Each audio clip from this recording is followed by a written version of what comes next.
My next recipe is a delicious flourless cake using ground almonds and semolina instead. I think you should always use the best ingredients you can when you're baking, and the secret to this cake is marmalade. And who better to turn to for marmalade than a champion marmalade maker?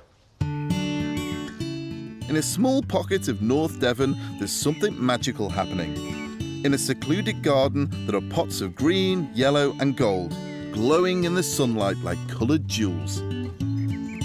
These marmalades are made by Victoria Cranfield. She is one of many artisan preserve makers springing up all over the UK.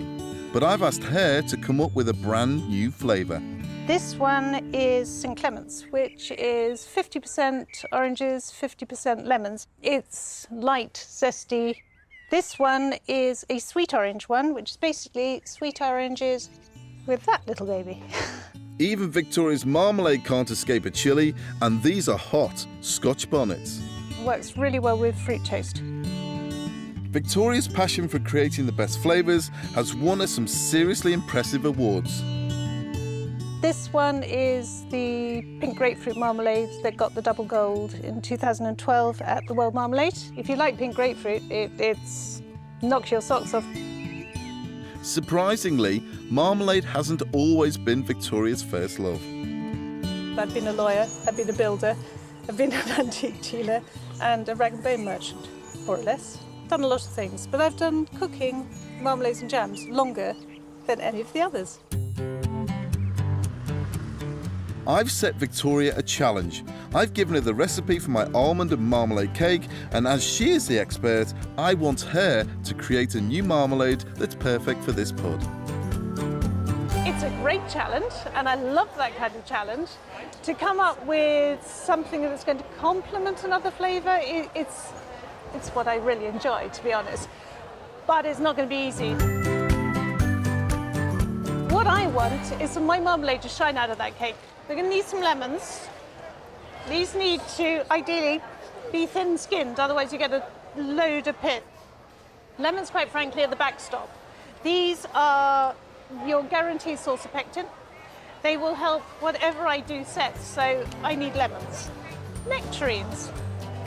Peaches, peaches, peaches. This is how to annoy your greengrocer. Handle his fruit. Chilies again? Is there no escape? Spectacular.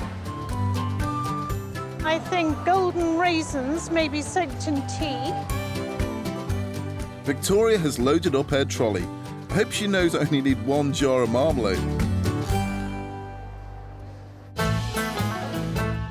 You bung them on the table. Back in her kitchen, Victoria has enlisted the help of friends Louise and Kate. Taking on Paul's challenge is actually going to be just that, because I have a stable of marmalades. He wants something different. To come up with something new and go slightly off-piste could be good. It could also be an unmitigated disaster. Add chilli. All the marmalades are made essentially the same way. The difference is the fruit, and it is fascinating to see the wide range of marmalades that are entirely different, because they're picking up on the individual attributes of that fruit, and that's something I really enjoy. Marmalade is a seductive mistress. She'll only do what she wants in her own time. Marmalades are meant to be punchy, they're meant to be full of fruit, they're meant to shock you. They'll shock your taste buds in the morning. And I think they're great, and they're underrated, and you can use them in lots of things, and hopefully they'll work in this cake. So after hours of shredding, boiling and testing, have the ladies come up with something they like? I think we can say this isn't the one that's going up to Paul. We will need to revisit the ingredients, come again afresh at it tomorrow, and hopefully we'll come up with something better. Work on the other ideas that I think so. Victoria is clearly a marmalade perfectionist, but if at first you don't succeed, try again. And I can't wait to see if they've done it.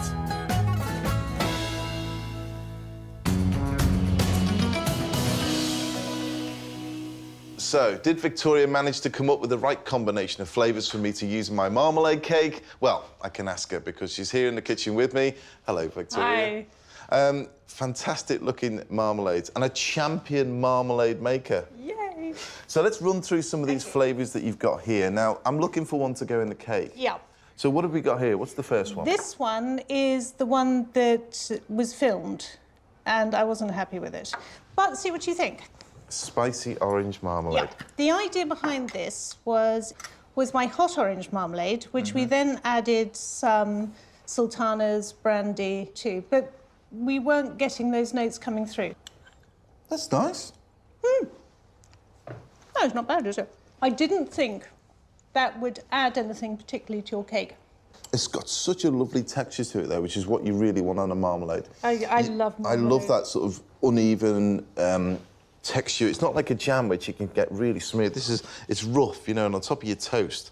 Yep. I mean, that's where marmalade comes onto its own. Don't just keep it to taste. If that's a start of a 10, that's a good Excellent. marmalade. Right. I thought that really what you wanted was something that would add to the cake. Yeah. And I sort of had a little Middle Eastern feel.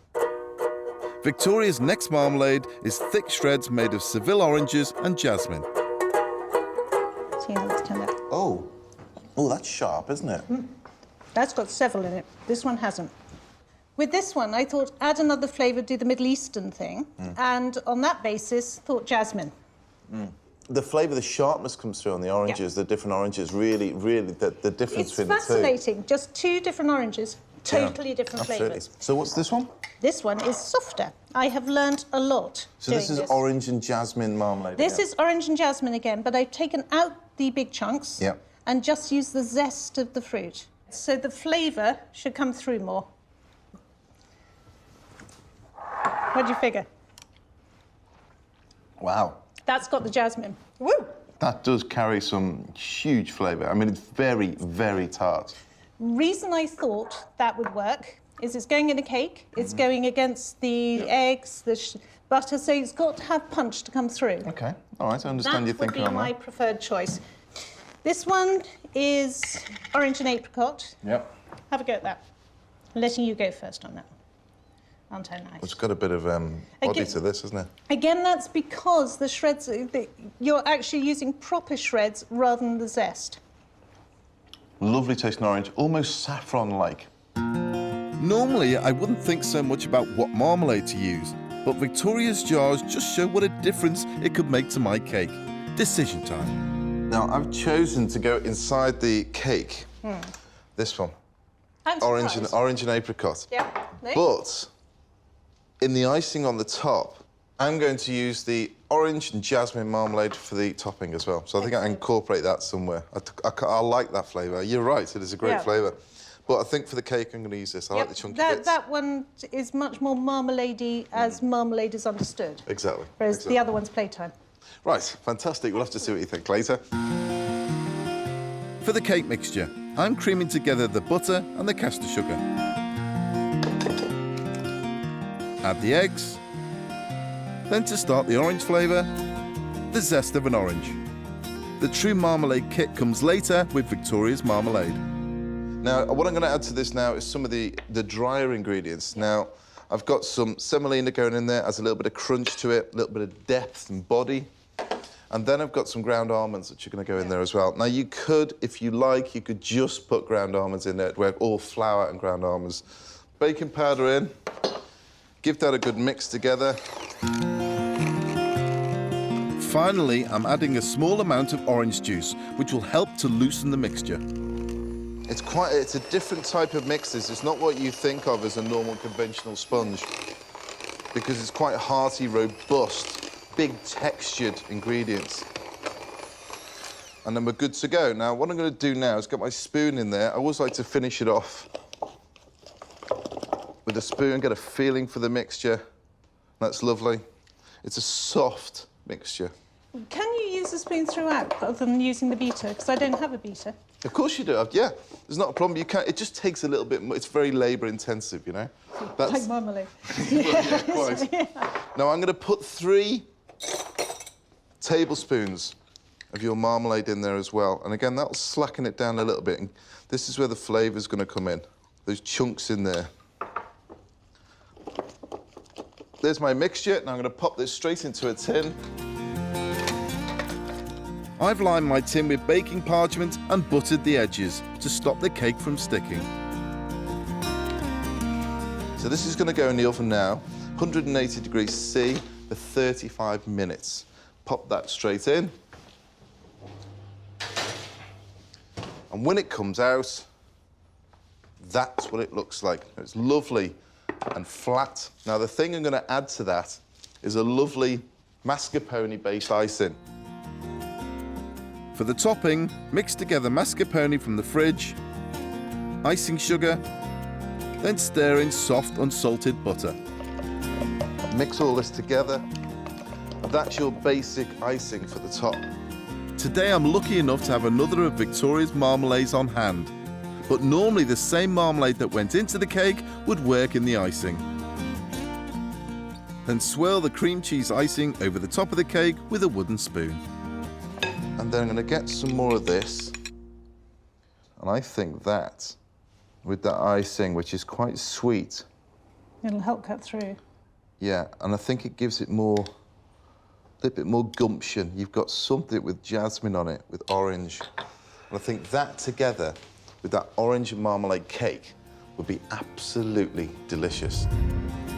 This rich and zingy cake is best served chilled so that the cream cheese icing is stiff and cold. Then drizzle with marmalade just before eating.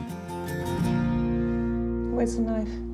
You'll have to wait. Oh, that does look excellent, doesn't it? But thank you for giving me your marmalade, and I hope you like what I've baked. Oh, I look forward to it.